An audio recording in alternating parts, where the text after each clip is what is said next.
Second page, General John Clem's military career.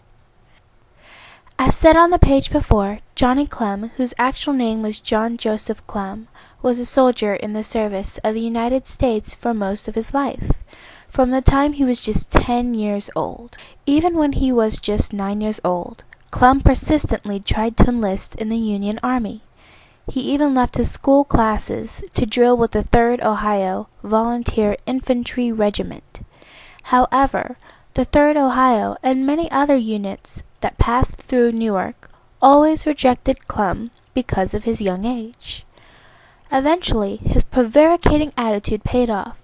Since Johnny Clem was too young to join the Army officially, officers of the 22nd Michigan contributed money to pay him a monthly wage in exchange for acting as a drummer boy.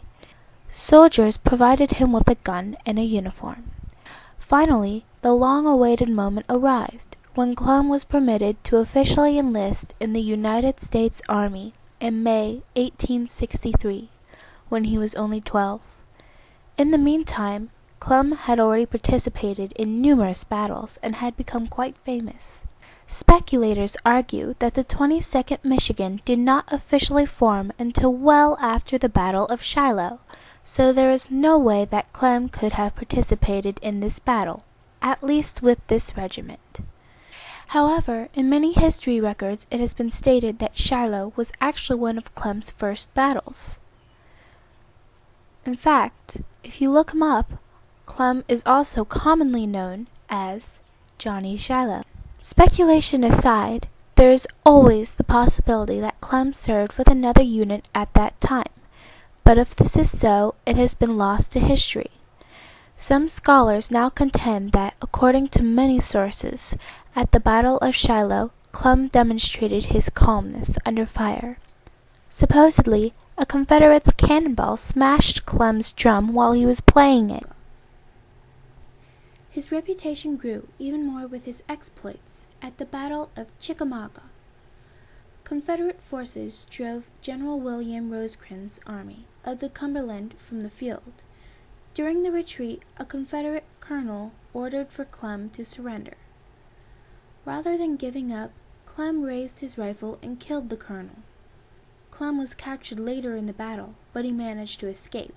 Northern journalists reported Clem's adventures to their readers. The drummer boy became famous instantly, and along with his nickname, Johnny Shiloh, he also received nicknames such as the drummer boy of Chickamauga.